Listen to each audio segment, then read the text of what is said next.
Ration বন্টন দুর্নীতি মামলায় ইডির দপ্তরে ঋতুপর্ণা সেনগুপ্ত।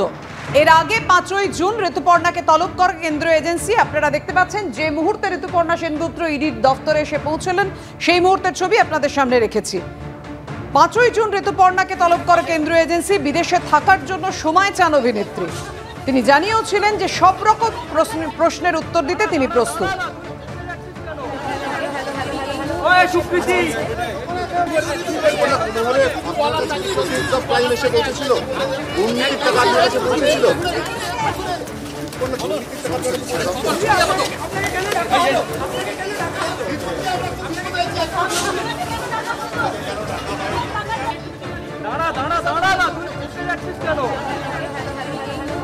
কথা বলবো, আমাদের সঙ্গে রয়েছেন আমাদের প্রতিনিধি পার্থ প্রতিম ঘোষ।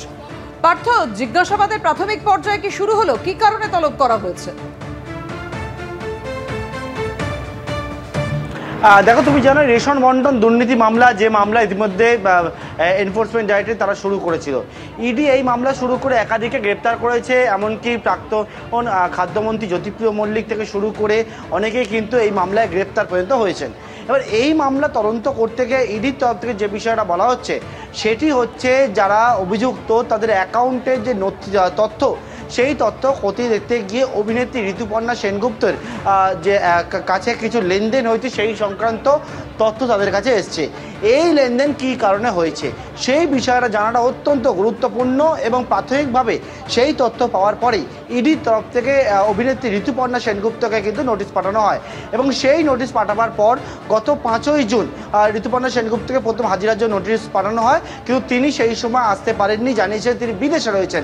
তারপরে আজকে ওনাকে আসতে বলা হয়। আজকে কিছুক্ষণ আগে ঘড়ির কাঁটায় 12:53 নাগাদ অভিনেত্রী ঋতুপর্ণা সেনগুপ্ত তিনি কিন্তু সিজিও কমপ্লেক্স এসে পৌঁছান এবং সেখানে আসার পর কিন্তু তিনি এই মুহূর্তে সিজিও কমপ্লেক্সের যে ইডির যে দপ্তর সেখানে গিয়ে পৌঁছেছেন এবং সেখানে বেশ কিছু যে প্রসেস থাকে, প্রক্রিয়া থাকে জিজ্ঞাসাবাদের আগে, সেই প্রসেস এবং প্রক্রিয়ার কাজে কিন্তু এই মুহূর্তে করা হচ্ছে। সেই প্রক্রিয়ার কাজ শেষ করার পরে অভিনেত্রী ঋতুপর্ণা সেনগুপ্তকে জিজ্ঞাসাবাদ করা হবে।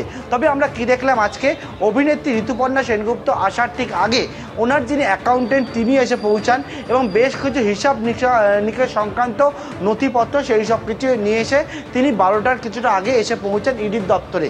অর্থাৎ সেই সমস্ত হিসাব সংক্রান্ত কাগজপত্র নিয়ে অ্যাকাউন্টেন্ট এসে পৌঁছেছেন ইতিমধ্যে এবং ঋতুপর্ণা সেনগুপ্ত তিনি এসে পৌঁছান।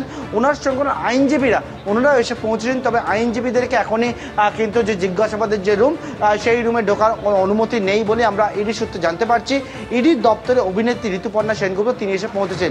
এর আগে তুমি জানো 2019 সালে সেই সময় রোজ ভ্যালি যে মামলা, সেই মামলাতে অভিনেত্রীকে তলব করা হয়েছে ঋতুপর্ণা সেনগুপ্তকে।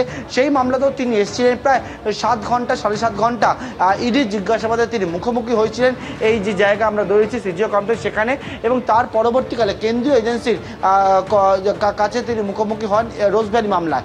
এবারে রেশন বন্টন দুর্নীতি যে মামলা, সেই মামলায় অভিনেত্রীকে তলব করা হয়েছে এবং আজকে যেমনটা বললাম 12:53 নাগাদ অভিনেত্রী ঋতুপর্ণা সেনগুপ্ত তিনি সিজিও কমপ্লেক্সে এসে পৌঁছেছেন এবং জিজ্ঞাসাবাদের আগে যে প্রক্রিয়ার কাজ আজ কিছু সেইগুলো কিন্তু করা হচ্ছে, তেমনটাই আমরা ইডি সূত্রে জানতে পারছি। প্রতি মুহূর্তের আপডেট তোমার থেকে নিতে থাকবো। ধন্যবাদ এই মুহূর্তে তোমায় পার্থ।